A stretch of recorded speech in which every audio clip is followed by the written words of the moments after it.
Trixie's Forest Retreat. By Crow's Crow. Chapter 87. Result. Trotting circles in the foyer of the hospital, Trixie shot a glance at the double-door entrance every 2 seconds. Dash had yet to arrive, but she had a little bit of time left before the scheduled ending of the examination. Moments like this made Trixie wish she was not quite so brilliant, since clearly if she had finished her tests at the pace of a regular pony, she would not have had to wait in suspense like this. Trixie is the best. Everything will go great. As far as Trixie knew, this was the best technique to build confidence, and she desperately needed it. All she had to do was just to keep repeating it until she believed it. The date was going to start any minute, and Trixie had never felt so nervous. Even her first show was not as important in comparison. Her whole relationship was riding on it. What if it goes horribly? Would she break it off right then? Or worse, what if it goes great? That would make her expect even more from the next date. Trixie makes every moment unforgettable by default.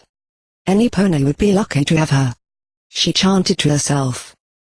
She gave a tug at the straps of her saddlebag, refitting it for the 12th time already. All her beauty products, and one muffin lunch bag, were held securely inside. They'd done their job wonderfully. Any damage Fluttershy inadvertently caused was completely taken care of, and Trixie looked absolutely picture perfect. Trixie is the most beautiful unicorn, no, pony in Equestria. In passing, she stole a quick glance at a mirror, her 67th, just to reassure herself she was still stunning. Maybe Trixie should have gotten a dress? Don't be silly, with whose bits? Besides, where would Trixie even find one? But wearing saddlebags to a date is not very romantic. Is it better to leave them here? If Trixie hurries she may. Rainbow Dash's voice sounded from right behind her. Hey, Trixie, howdy. Whoa. As Trixie turned around, Rainbow Dash completely lost track of what she was going to say.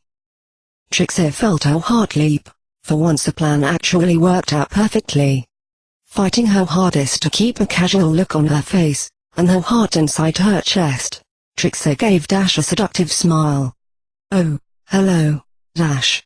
You early, she said while sauntering over to her with a gentle sway of her tail with each step. Blushing furiously, and still at a loss for words, Rainbow Dash looked disheveled in more ways than one. It was not as though Trixie had expected Dash to show up in a dress, or even with her hair done, but she looked the exact same as if she'd just flown through a tornado. Letting her eyes briefly trace up and down over Dash, Trixie shot her an annoyed look. How good of you to prioritize being on time. Is she not taking this seriously? Oh, thanks. Rainbow Dash chuckled sheepishly, oblivious to the underlying meaning.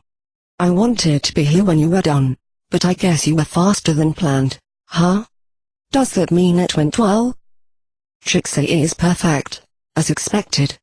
She gave her mane a flick with her hoof. As you will come to find out. Shall we go then? The lack of effort Dash put into her appearance for that date bothered her, but maybe she had been expecting too much from the tom-coltish mare. The request restored some of Dash's usual energy. Sure thing. Right this way. Once they'd left the hospital, Trixie did not speak much for a time, mostly because there were too many ponies around for her to feel comfortable saying anything of importance, and she didn't feel like making small talk. Meanwhile, Rainbow Dash was more than happy to make up for the lull in conversation, with what Trixie would describe as nervous babble. It feels so weird to have the first day off instead of the third. Normally I'm tired and just wanna go sleep on a cloud or something, or hang out with Fluttershy, which is basically the same thing. I mean it's like, relaxing and stuff. Trixie just allowed Dash to ramble while she tried to figure out where they were headed. Surprisingly, they had not followed the road back into town, but went around the hospital and towards the forest that flanked half of Ponyville. We headed northeast? That's toward the Dragon Mountain, isn't it? I wonder if Nurse Redheart still even works at the hospital. I've not seen her, and she didn't even write that letter. Maybe she got fired? Serves her right. Huh? Actually, I hope not. Even if she's kind of a downer. A hint of regret was clearly present in her voice. The leaves of the trees obscured the sun, creating welcome, cool shadows for them to walk in. Trixie took the opportunity to walk a little closer to Dash, feeling confident they were away from prying eyes by now. Trixie saw her. She did part of the exam, she said reassuringly. Trixie believes she wanted to avoid conflict, that's why you did not see her. Dash looked relieved for just a moment, before she caught herself and grinned. Oh, too bad. So she's chicken, huh? Figures. Trixie smirked. Yes, can you believe she wanted to keep the west wing of the hospital intact? What a coward. Anyway, she was actually pretty nice, for the most part, and told Trixie her test results. Nothing really new, but there is one little change. She left the words hanging though while she moved a bit closer still, preparing a spell. Oh, yeah? What was that, Ab? Whoa, wah. An awkward glow around her muzzle made Dash freeze in her tracks, and despite a panicked struggle her head was turned to the side. Trixie wasted no time taking advantage of the perfectly aligned Dash, planting an eager kiss on her lips, quieting her down. Sadly, she could not hold the spell with that much force for long, before a soft pounding in her head told her she was approaching her limit. Once the magic released, Dash didn't bother to pull away just yet, but held the kiss for a little longer, making it clear she was perfectly okay with this. Abusing your magic already. That's so like you. Grinning, Trixie licked her lips nonchalantly. The great and powerful Trixie just took what she wanted, and she did not hear you complain. Never said I was, huh? Dash's grin looked forced as she went on, kicking against the dirt of the forest floor nervously. I'm really glad that's how you choose to use it, actually. I was worried you were mad at me. Mad at you? Trixie had not really given it much thought, but Dash could not possibly still think she would hold a grudge over that butt to the head, could she? Did you think Trixie would take vengeance upon you the moment she recovered her magic? Blinking stupidly, Dash looked completely confused. What? No, it's just, well, you didn't talk much, and, well, look at you. She made a gesture with her hoof toward Trixie. You look wonderful. I just bolted through a cloud and called it a day. I saw you at the spa, and all I thought about was that you were wasting time, instead of figuring out why you were in there.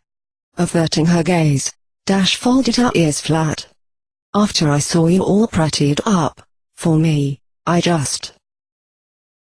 really like that you did all that. I didn't even think to put in some effort. I feel like an idiot. Trixie bit her lip. It was true she'd been annoyed with Dash, and had been short with her as a result, but she thought she hid it well enough. Though when she thought about it, Dash had an infuriating habit of seeing things she actively tried to hide. Trixie was not quite sure how that worked, as at the same time Dash was so terrible at seeing things she purposely left thinly veiled. Dash, it's true. Trixie was mad at you. I knew it. Dash looked down at the ground. I'm sorry, Trixie. But... Trixie brought a hoof to Dash's chin, lifting her up till she could see into her eyes. Trixie was wrong to think you put in no effort. Only yesterday did she ask about going on a date, and you worked so hard to make it happen the very next day. She gave a soft smile, and mirrored Dash's words. Trixie really liked that you did all that. To accentuate her point, she leaned in to steal a quick, brief kiss. Surprise was clearly visible on Dash's face, before it slowly turned to a grin.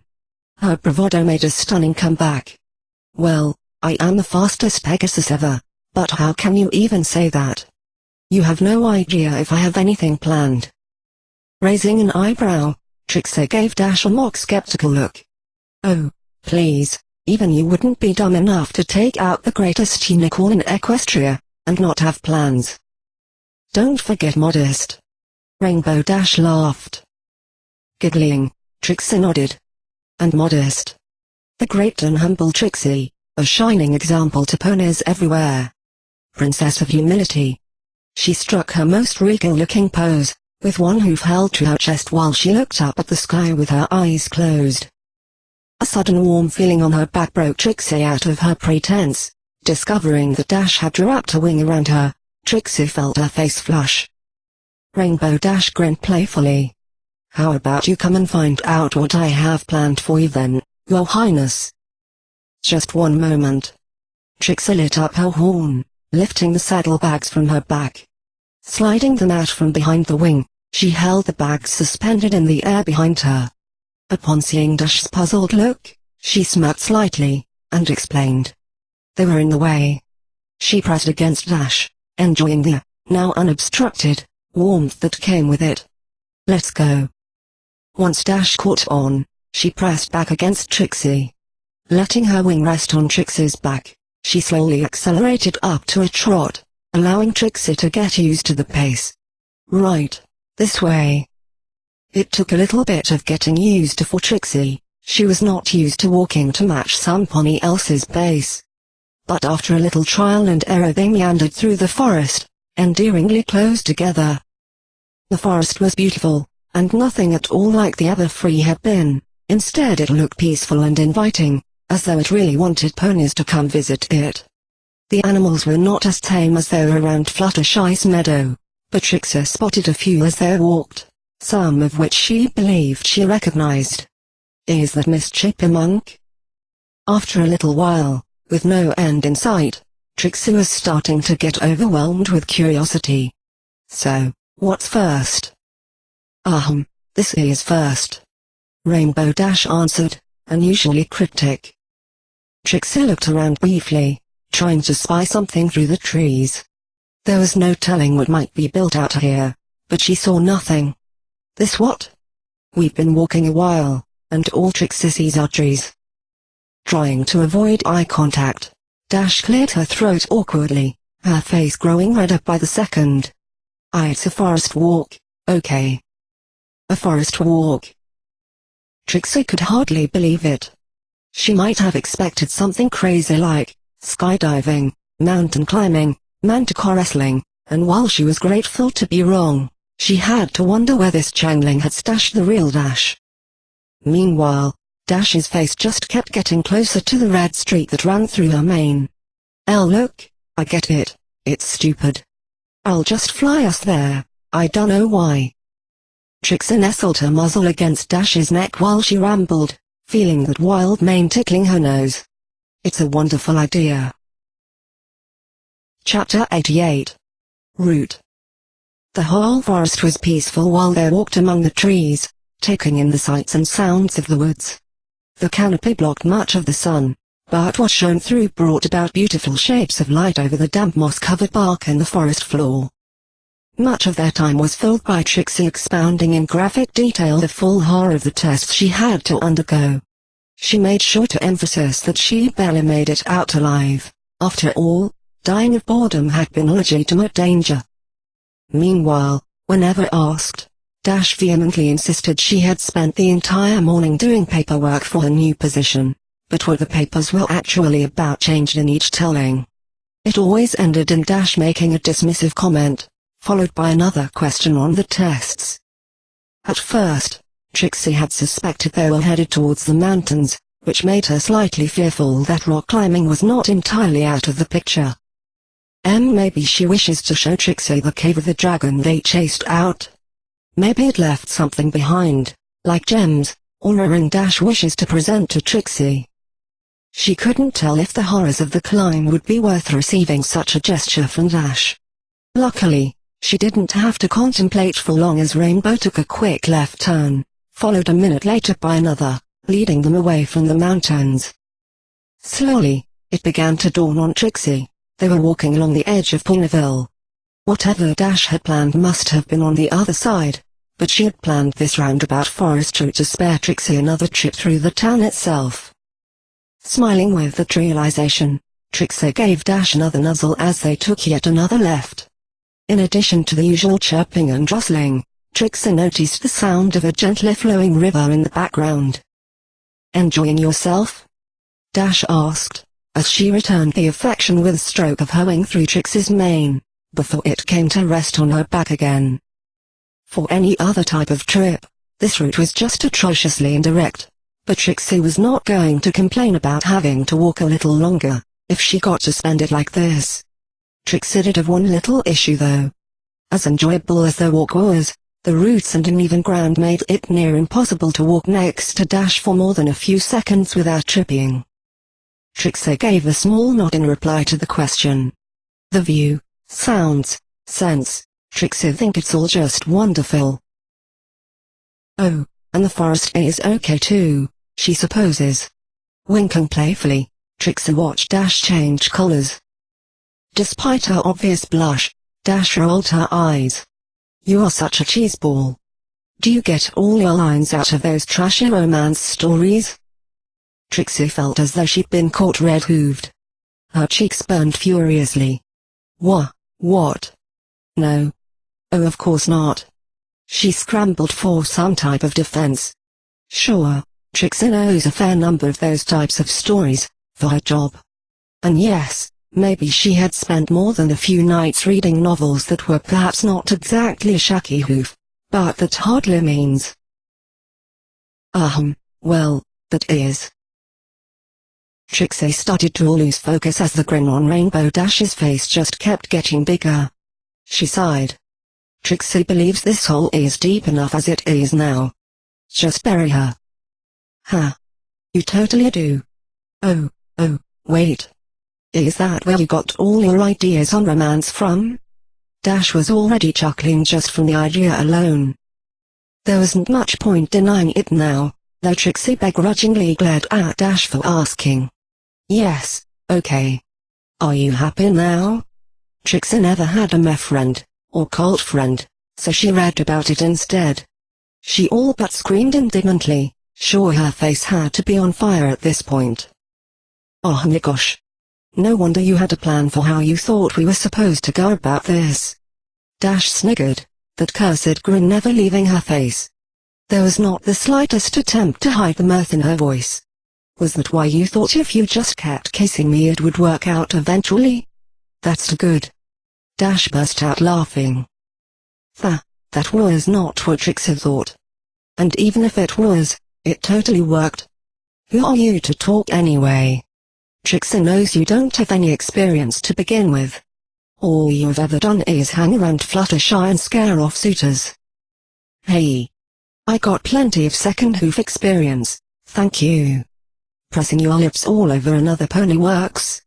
Piffed, yeah right, you're lucky you're not bad looking, Trixie.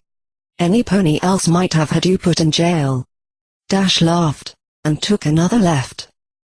However, Trixie froze solid, and nearly dislocated Dash's wing as she snagged on her neck while Dash tried to walk forward. Besides, Fluttershy scares off plenty of ponies on her ow. Hey. What gives? She took a quick half step back, and shook her wing loose while looking over her shoulder. Jail? How could she have forgotten about something so important? Trixie couldn't believe what a fool she had been. When she was told she would be better soon, her only thought had been of how to make some bits so she could stay with Dash and Fluttershy, but her problem was much bigger than that. They'll come to take Trixie away soon. What? Dash took another step back so she was beside her. Whoa, Trixie, relax. I was only kidding, I didn't actually report you for that or anything. Trixie lifted her head up to look at Dash, taking in the sight of the beautiful, worried Pegasus, and committing it to memory as best she could. There was no telling how long she would have to do without that sight soon. No, don't you get it? Trixie is still a criminal. Oh, I kinda forgot about that. Dash admitted, and raised a hoof to scratch the back of her head sheepishly. You weren't worried about it as much, so I guess it slipped my mind. Trixie wasn't sure how much she really should be telling Dash, but she could really use some pony to talk to. How was she ever going to be more open with her if she didn't put some trust in her? That's because Trixie wasn't so worried about the law. She still had trump cards to play. Trump cards? Well, why didn't you say so? Don't worry me like that, geez. Dash groaned. Well. Trixie doesn't really have them anymore. She sighed, and looked down at her hooves to avoid Dash's questioning look. In a near monotone, she explained her plan. One of the elements of Harmony pursued and attacked Trixie, hurting her badly. It would be a big scandal if that got out. The Ponyville hospital allowed Trixie to be at the mercy of her attacker, and the incident repeated, which makes Ponyville itself responsible for Trixie's suffering as well. Trixie could feel Dash tense up beside her. She couldn't bring herself to look Dash in the eye to check, but she was sure she was hurt to be reminded of the incident. After a moment, she took the silence as a sign to continue. When Trixie is taken to court, she would be able to reveal that, and claim she must be compensated. It would probably cause big problems for the element bearers and for Ponyville. The whole thing would take all the focus off Trixie as a villain, and make her the victim. Especially, if Trixie spins a horrible tale. Nothing too devoid of truth, just some tweaked details. You wouldn't, would you? Dash asked hesitantly. Trixie lifted her gaze up to Dash's eyes. Oh, Trixie would have. You'd never get into the Wonderbolts with a criminal record. Nurse Redheart would have been fired. Fluttershy would be an accomplice after the second time, and while Trixie doubts Fluttershy would get punished by the law, she would probably get her peaceful life ruined by journalists. She rattled off the little list, then let out a long sigh. And Trixie would be so busy saving her own plot, that she'd only realize what she'd done afterwards. It took Dash a second to respond.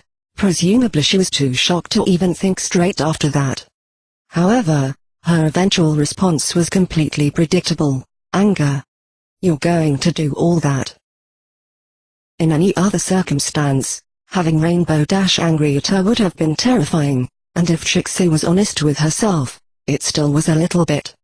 No, you fool. That's the problem. Trixie can't do that now that she actually cares what happens to them, to you. Now Trixie will just be on trial, they'll bring out all the stupid rumors to wreck her credibility, and she'll be guilty. Dash's scowl broke up, as she gave Trixie a confused look. Huh? Wait, so, what are you gonna do then? Faking a sudden keen interest in the leaves around her hooves, Trixie avoided eye contact. Trixie doesn't know. If Trixie runs, she can't ever come back.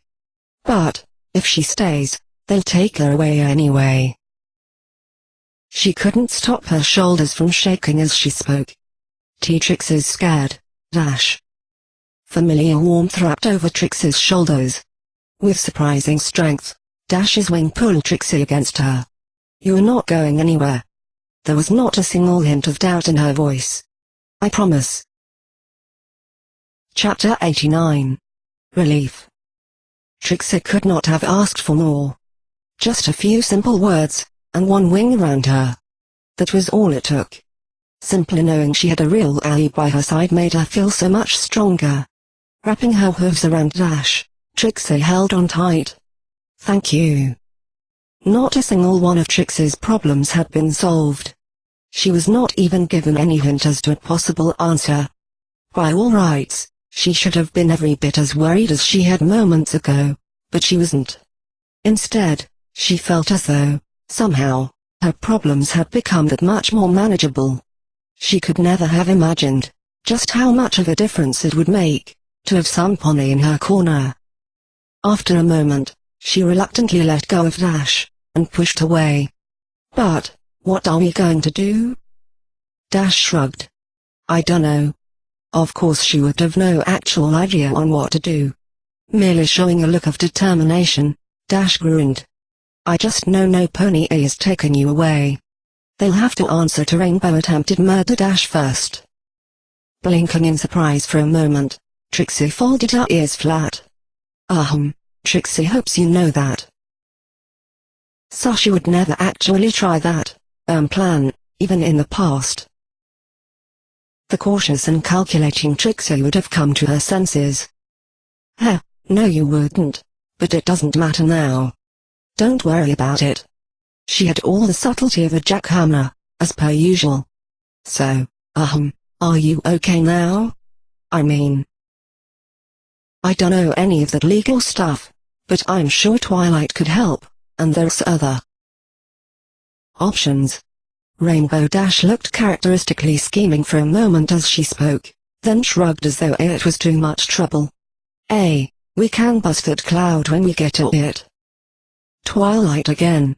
Why did she keep coming up so much?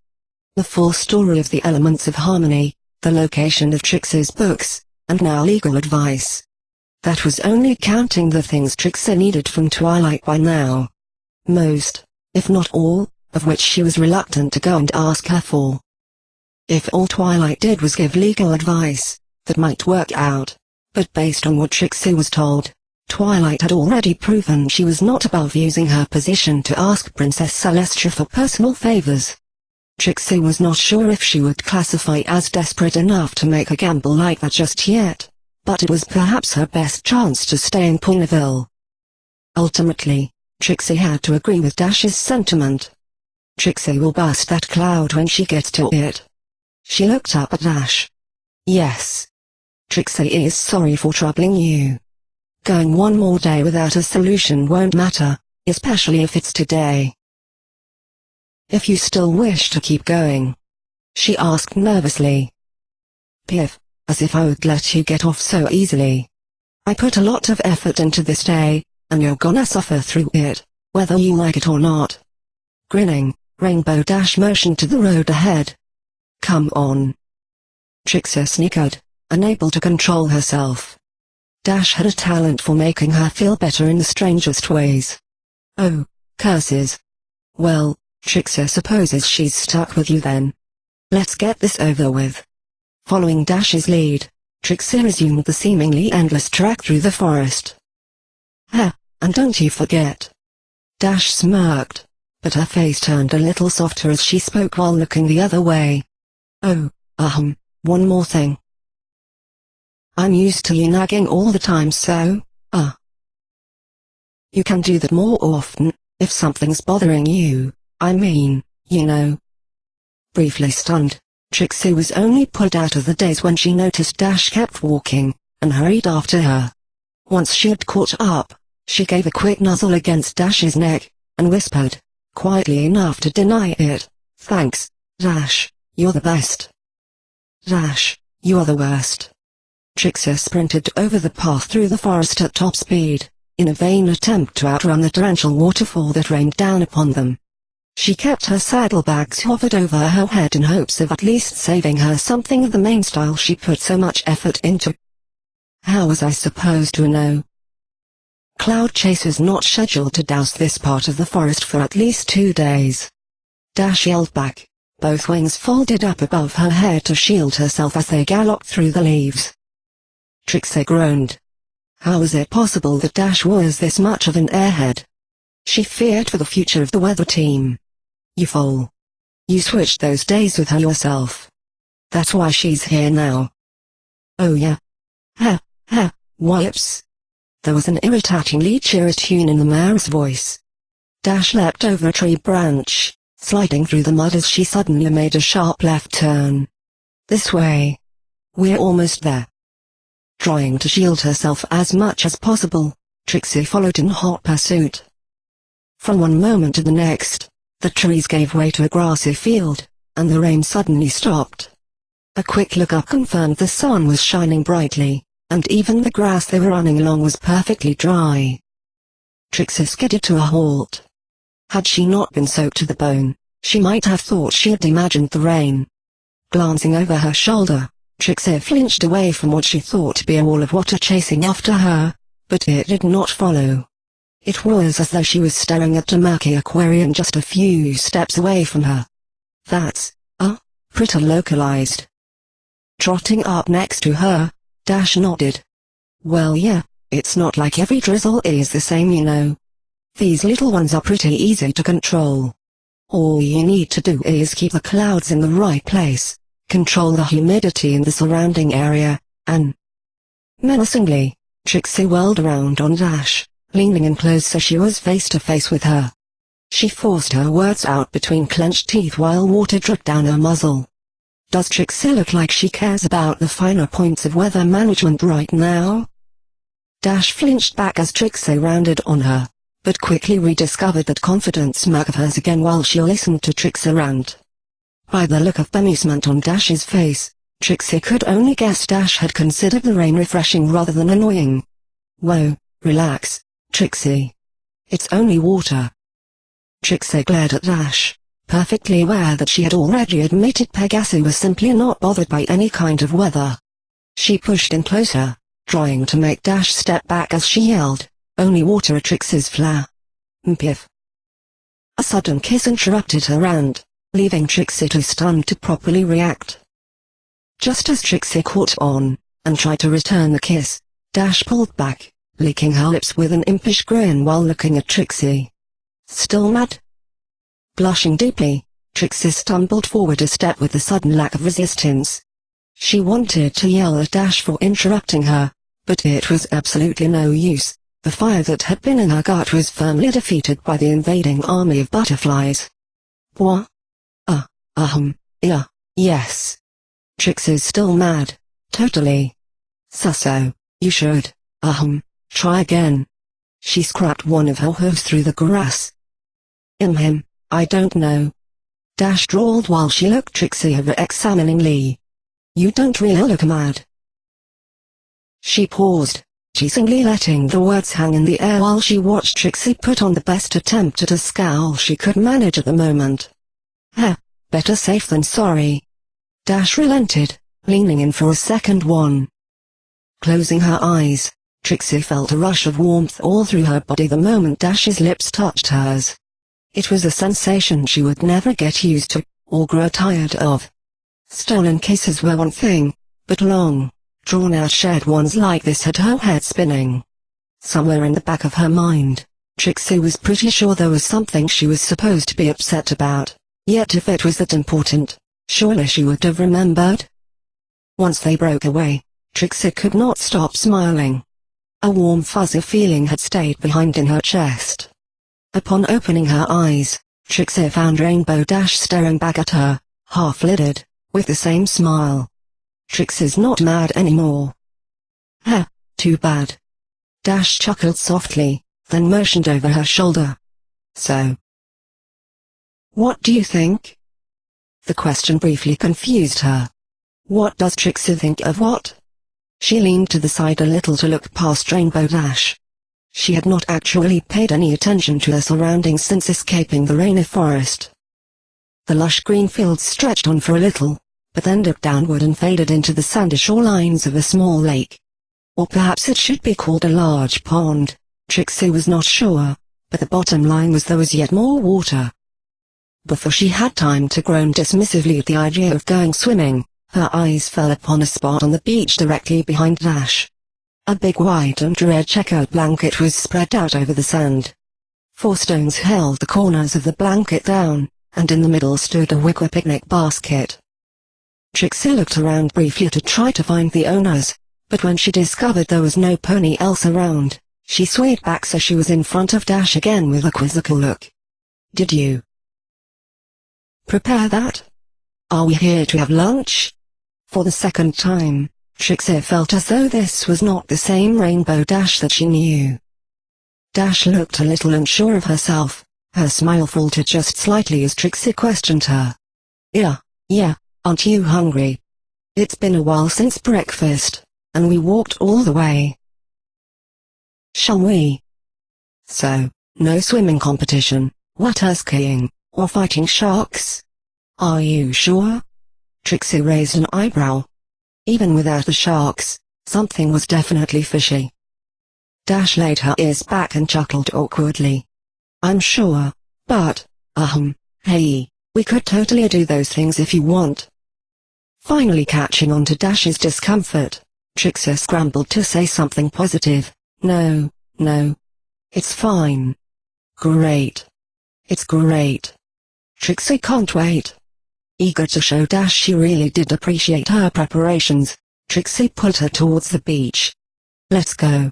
You've got to show Trixie what you brought." It's just that Trixie didn't think. "Well, you keep surprising her today. That's all." Trixie didn't really take you for a romantic, no offense. All of Dash's energy was quickly restored as she followed along with Trixie, then dropped down on the blanket with a laugh. "Yeah, I guess I'm just full of surprises, huh? Speaking of which, I've got 2 more I want to give you. Though I guess you already kinda know about one of them, I'll save that one for last." Trixie sat down beside Dash on the blanket, giving a few swift pats on the blanket to sort out a few lumps in the sand below so she could sit comfortably. Rainbow Dash was being mysterious again, and, to Trixie's embarrassment, it was working. Do not keep the patient and enduring Trixie waiting. "What is it? Did you bake something?" Trixie is not sure she is ready to go back to the hospital so soon.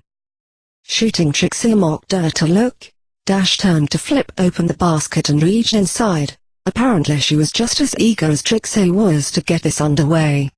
"For the record, I didn't make any of this stuff. Sugar Cube Corner is famous for having awesome snacks, but when I came in Pinkie Pie curled up her tail, and her left hind leg turned to jelly, so, actually, never mind. I guess you could just say she recommended these to me." She turned around to present Trixie her find. "Really? Curly tail and a jelly leg? Are you messing with Trixie?" She still does not believe that Pinkie Pony actually exists. Trixie's eyes went wide, certain her jaw must have hit the blanket, as she stared slack-jawed at the treat Rainbow Dash was holding out. There was simply no way, absolutely no way, that this was just dumb luck. She had to be a sleep talker, or mentioned it at some point, or more likely demanded it, but Trixie could not recall anything of the sort. It had to be a hallucination, yet there it was, plain as day. After a moment, she found her voice again. "Peanut butter chocolate muffins?" Chapter 90. Raconteur. The sky held an amusing duality. Right above the forest hung dark ominous rain clouds, while the sky above the rolling grasslands and lake the two had set up their picnic was crystal blue, dotted only by a few bright white shapes far off in the distance. Resting on her back, Trixie drew out a long, slow yawn as she watched the clouds lazily drift by overhead. She shifted to get a little more comfortable on the checkered blanket, which in reality meant she scooted closer to the snoozing Rainbow Dash. Lunch had been, for lack of a better word, awesome. Sadly, the picnic basket had not been stuffed full of Trixie's favorite treat, but 2.5 peanut butter chocolate muffins had been enough to temporarily satisfy her craving, allowing for lesser foods to get a fair chance afterwards. In the time it had taken for Trixie to wolf down 2 muffins, Rainbow Dash was barely halfway through the one Trixie had so graciously allowed her to have for the sake of experiencing true delight. Apparently Dash did not much care for divinity molded into solid form, as she declined to eat any more of it, favoring a plain old chocolate cupcake instead. Heretic. However, it was not as though Trixie could complain too much. Dash had been right to praise the Sugar Cube store. After all, they both ended up eating way too much. It was simply hard to stop. Though, the best part came afterwards. Drowsy from their meal, and knowing they had the whole day free, a nap was an obvious follow-up. Unlike Rainbow Dash, Trixie was not used to taking naps in broad daylight. Even if the past few weeks she had slept nearly entire days, she'd always been in a darkened room. Fortunately, that didn't mean she couldn't enjoy the moment's peace while Dash slept. Shifting closer to Dash, Trixie sighed. But, it is a little boring now. To entertain herself, Trixie went over the date so far. It was still weird to think that Dash had the presence of mind to avoid the town, and set up a walk through the forest, and a picnic. Granted, apparently Dash was not as good of a planner as she had made herself out to be, since the captain of the weather team got caught by surprise when it started raining. Even though it went very differently than Trixie had expected, she still really enjoyed herself, despite, or perhaps because of, all their arguing. Though Dash also said something that, looking back on it, was pretty confusing. Apparently Fluttershy was scary. Perhaps she'd have to ask about it later. Trixie scooted a bit closer to Dash again, and glanced over to her. Still so far away? Ugh, forget this. Trixie rolled onto her hooves, got up, and quickly trotted over to Dash. Dropping down, she rested her head on Dash's chest with a contented sigh. The sun-warmed fur felt even better than Trixie thought it would. Maybe she would be able to get a little sleep after all. Subtle. Trixie froze. Dash definitely should have been asleep, shouldn't she? Clearly she wasn't.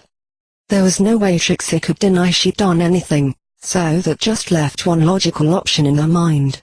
Double down. Silence. We've been over this. Trixie does what Trixie pleases. As she spoke, she hugged Dash tightly to drive the point home. Dash wrapped one hoof around Trixie, but otherwise remained in the same snoozing pose she was in. So this is what pleases Trixie then? Dash chuckled, causing her chest to shake below Trixie as she did. She stretched out her free limbs with a yawn, getting more comfortable. Suits me. I don't wanna get up yet anyway. Yeah, yes, Trixie supposes so, even though you are hard and lumpy. Blushing, Trixie looked for something to change the topic to. Fortunately, she had one prepared. Hey, what did you mean before? About Fluttershy? Dash groaned. I am not. Huh? When? I said a lot of stuff. You said Fluttershy scared ponies, didn't you? Trixie is pretty sure. Trixie paused briefly as she realized how silly it sounded. Actually, you probably said Fluttershy is scared of ponies, right? Oh, that. Dash stayed quiet for a moment, leaving Trixie wondering. Just as Trixie was about to ask if Dash had dozed off again, she spoke up. Did Fluttershy say anything about that to you? She asked while she lifted her head off the blanket, looking at Trixie with an unusual expression. She almost looked sad. No. Trixie thinks she would have remembered if she had. Trixie had not actually expected Dash to react so seriously to a silly misunderstanding.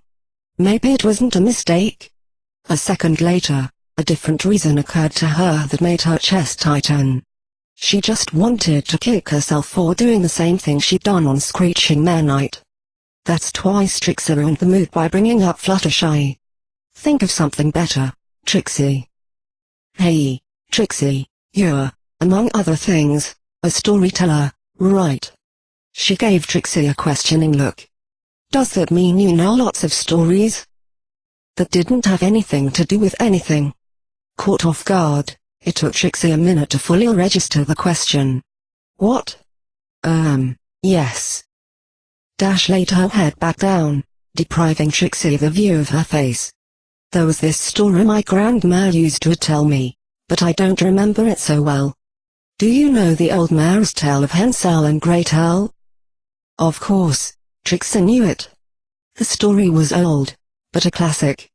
One of the many that still made the rounds now and then among other famous pony tales like Red Hoof, The Princess and the Poor Pony, and The Gingerbread Pony. While the entire thing still utterly confused Trixie, she supposed it was as good a topic change as any and gratefully latched on. Sure, Trixie knows the whole thing. The eloquent and captivating Trixie could tell the ponytail right now if you wanted. Oh. Or maybe you'd like to hear something a little more adventurous like. Yes. Dash interrupted, giving Trixie a squeeze to hush her. Tell the story, the first one. It surprised Trixie that Dash actually wanted to hear the story, but she was not about to argue with her on it. Telling tales was pretty high up on her list of favorites after all. More importantly than that though, this was the first thing Dash had ever asked of her. Realizing she finally had an opportunity to do something for Dash for a change, her enthusiasm skyrocketed. Trixie will. Thanks. Trixie cleared her throat. Well, first of all, it is important to understand that this story has been around for quite a while. which means that some of the details may differ between regions. But more than that, it means Trixie has to tell you that this story takes place during the Great Famine. Most ponies today cannot imagine how awful it is not to know when you will have your next meal, or even if you will get one at all. Trixie shivered, nuzzling into Dash's fur for a moment before she recalled what she was supposed to be doing. As Trixie was saying, it is a terrifying thing that has driven many a pony to desperate acts, and that is where our story begins. Her horn lit up, drawing the figures of two ponies into the air above them. The harvests had failed, food was scarce, and winter was coming. In the house of Chiming Bell and her husband Woodfell had what was possibly the hardest conversation they had ever had: how to survive the winter.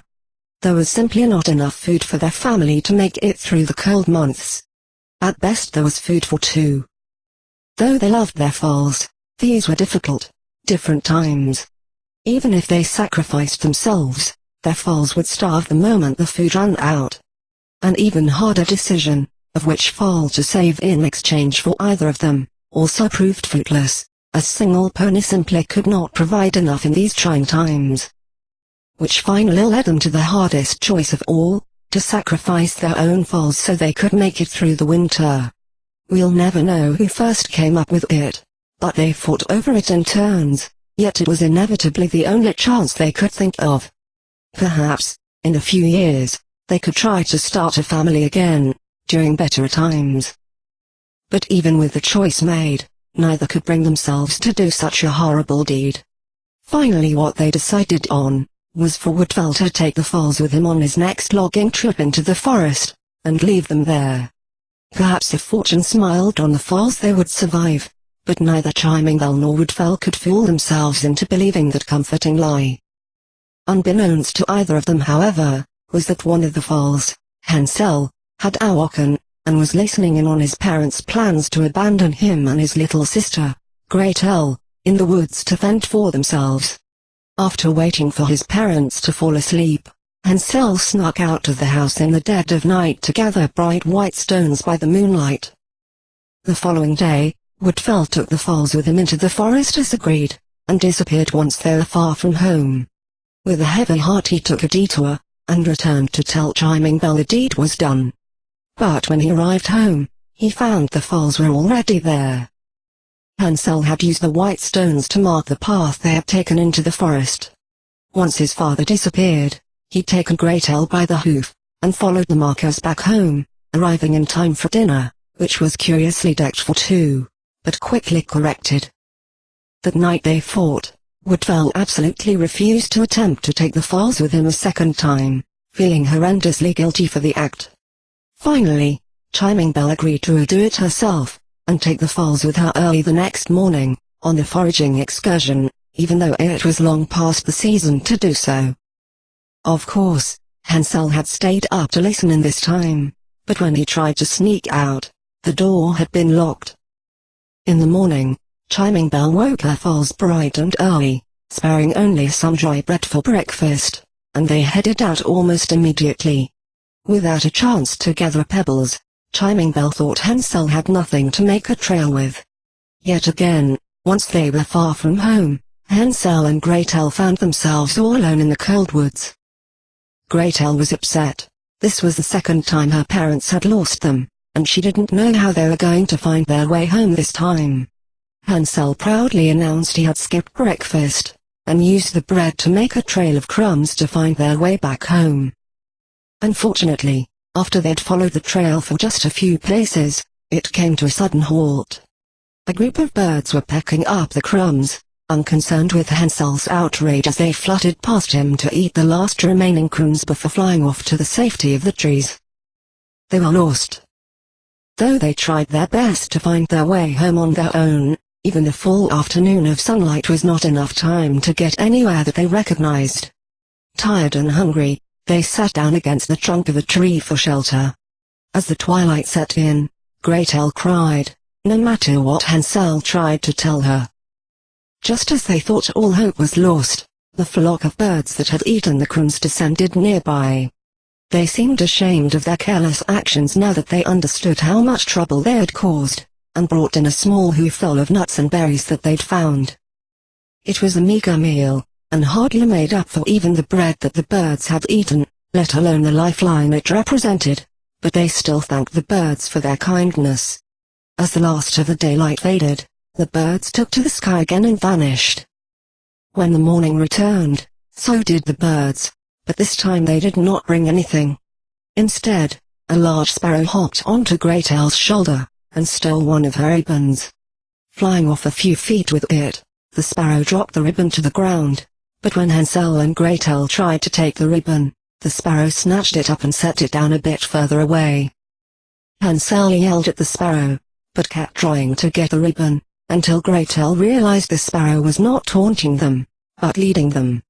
Sure enough, after the sparrow stole the ribbon many more times, it finally dropped the ribbon on the edge of a clearing within the forest.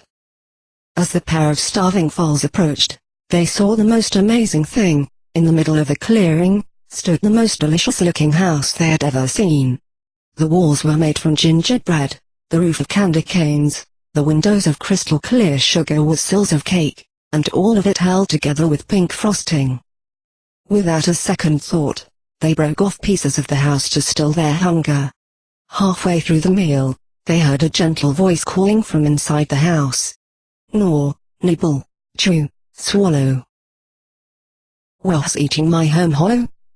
The foals were startled, and tried to explain away the sound, as only silly foals would think to do. It is just a gust of wind, that enjoys the taste of mint.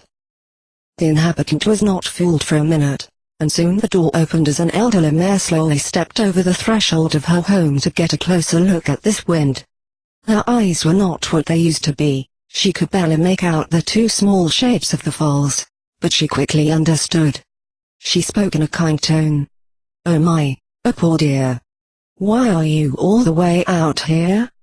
Come inside. You do not need to hide. Once the foals entered the candy house, the mare was ever so kind to the poor lost foals. She brought them glasses of milk, pancakes with syrup, cupcakes, nuts and fruits, as much as they could eat. While they enjoyed their meal, the kindly old mare talked with them about what had happened, and she soon learned of the famine, and their parents' plan. Oh dear, that is simply too cruel, I fear. Please, won't you consider staying here? She offered Hansel and Gretel the warmest of beds with pristine white sheets to rest their tired, drowsy heads. The foals were overjoyed with the offer to stay with the sweet old mare, and gratefully accepted. However, what they did not know was that it was all an act. The caring mare was in fact an evil witch that enjoyed tricking and eating ponies that came to her home. As soon as the foals fell asleep, she set her evil plan in motion. When Gretel woke up, she discovered that Hansel was locked in a cage, and the kind old mare was cackling as she threatened to hex them both if Gretel did not do everything she told her to do. The evil witch was not kind at all anymore, and demanded Gretel do all of her chores every day. Cooking, cleaning, rubbing the old witch's knobby back, and shining her collection of golden bits till they shone brightly enough that even the witch could enjoy seeing them again. Meanwhile, Hansel was given more and more food to fatten him up for the witch to cook and eat, and once he was nice and meaty. Because the witch could not see very well, every day she would demand Hansel stick his foreleg out through the bars of the cage so she could feel if he was nice and fat yet. But Gretel gave her brother a branch she'd found outside while raking up leaves, which Hansel held out instead of his leg, fooling the nearly blind witch. This ruse held for a couple of weeks, but then the witch grew frustrated that Hansel never gained weight. She was hungry and growing impatient. Finally she decided she would just have to eat both Hansel and Gretel to satisfy her appetite. The evil witch hatched her scheme. Gretel was ordered to heat up the witch's large stove, and then check if it had the right temperature yet. The witch planned to push Gretel into the stove the moment she was knelt down before it to check the temperature gauge. But Gretel knew what the witch was up to, and pretended she did not understand what the cruel witch wanted her to do. Grumbling with annoyance at Gretel's idiocy, the witch pushed her out of the way, demanding Gretel pay attention while she demonstrated how to do it properly. To the witch's surprise, the moment she knelt down to show Gretel how, she was pushed hard from behind and tumbled into the stove herself. Gretel quickly latched the door to the stove shut and ran to Hansel's cage while the witch, Trixie will just say she melted. Once Hansel was free, they quickly grabbed the witch's gold, and as much food as they could carry, then ran away into the woods. After all, one can never be sure that a witch is truly defeated. They always could find some way to hex a pony, even after death if they linger. After a few days in the forest, Hansel and Gretel were found by Woodfell and Chiming Bell, who had been searching the woods ever since the first night that their foals had not found their way back home, deeply regretting ever abandoning them.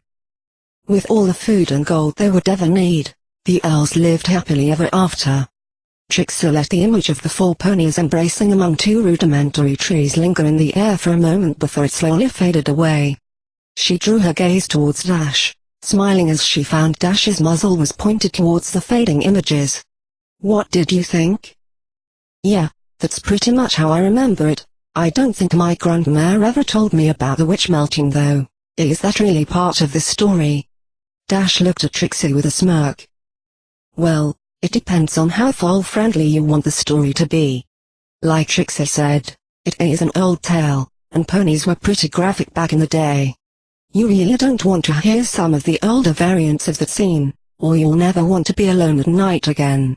Trixie paused a moment as that sunk in, then gave Dash her best seductive look, complete with bedroom eyes. On second thought, "Maybe Trixie will tell you after all." Laughing, Dash shook her head. "Oh please, as if you could say anything that would spook the master of spooky ponytails."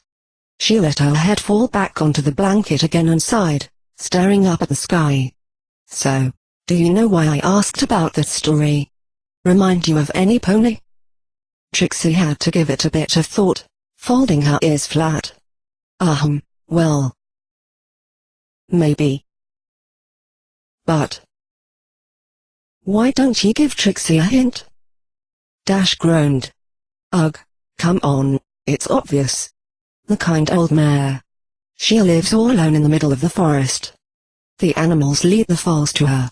She is really, unnaturally sweet and offers them shelter, doesn't even scold them for the damage they did. You know." "What? You mean the evil witch?" Trixie raised a brow. She didn't think she knew any pony that could pass for the villain of the story, though she supposed that technically she was caught earlier today with a muffin and a small foal. Would that count?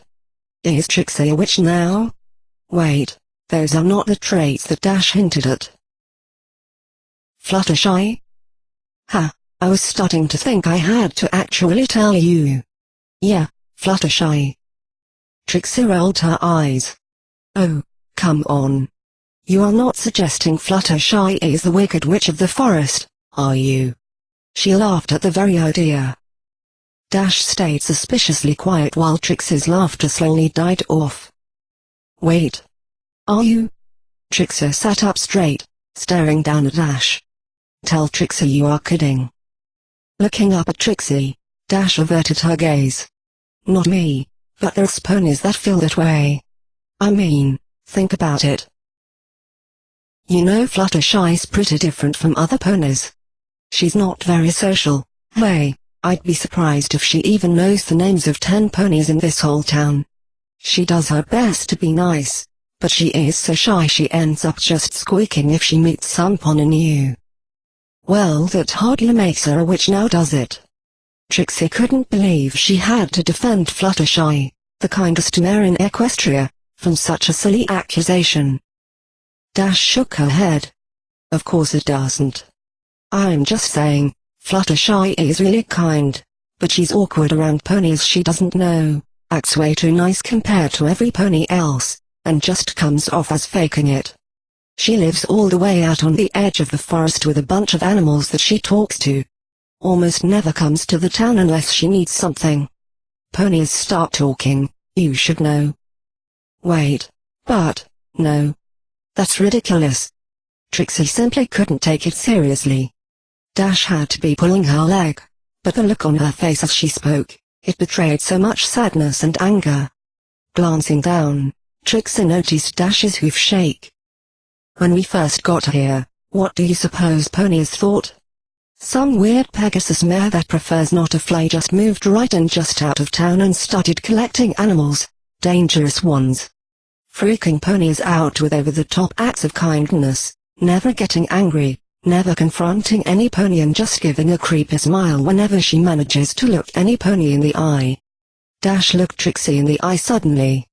Even you. When you first met her you thought she was manipulating you all the way. It wasn't until you actually got to know her a little that you realized that wasn't true. Which was after what? A whole week of actually living with her? Trixie blushed, ashamed. It was true. Oh, she told you about that? Fortunately, Dash did not seem at all upset with her. When Trixie thought about it, perhaps that was because she had figured out Fluttershy was just that naturally kind on her own, unlike the townsfolk apparently. When Dash put it like that, Trixie had to admit it made Fluttershy look worse. Is it really that bad? Trixie knew Ponyville was a stupid place, but they can't all be awful. Sure, it's not like the whole town is convinced she's evil. Plenty of ponies just think she's a bit odd, but there's still plenty that don't like her at all, or suspect she's some kind of candy-housed forest witch. Hey, I've seen her go into town alone, and some ponies treat her well, but others are total jerks to her. Overpricing her food, cutting in line, it happens all the time. She slammed her hoof down on the blanket. The helpless frustration was clear on Dash's face. Obviously she had tried whatever she could think of to make things work out, but it hadn't gotten her results. Suddenly, Dash yelling at ponies on the way through Ponyville took on a different light. Maybe they weren't in Dash's way. But Fluttershy's? Sighing, Dash relaxed a little. Still. I guess I owe Twilight. It's not much, but things have been getting better since she got here. Though, looking Fluttershy's name to Nightmare Moon didn't help her any. It just made ponies wonder why the supposedly shy scared pony was out there fighting Nightmare Moon. Can you believe it? It just made them more suspicious. As if rumors that Fluttershy is a friend of that freak Zekora weren't enough. Trixie blinked. That was a new name. Zekora. Dash waved her hoof dismissively. Doesn't matter. Just, ugh. Look, I'm sorry. I'm just running my big mouth, ruining everything. It's just, it makes me so mad. If Fluttershy isn't such a scar-ready pony, or if they just spent some time with her they'd. Sorry, never mind. Dash sighed, looking dejected. Remaining silent while she thought it over, Trixie finally decided to lay back down and pulled Dash into a hug that allowed for no protest. Dash? Trixie is glad you told her about this. If you ever feel like running the big mouth of yours again, Trixie's here. Putting up token resistance, Dash soon wrapped her hooves around Trixie while she listened, chuckling weakly. Thanks, Trixie. Smiling, Trixie pulled in to kiss Dash on the nose. Besides, Trixie knows a surefire way to convince even the worst of ponies, a way she discovered through personal experience. Blushing, Dash perked up her ears.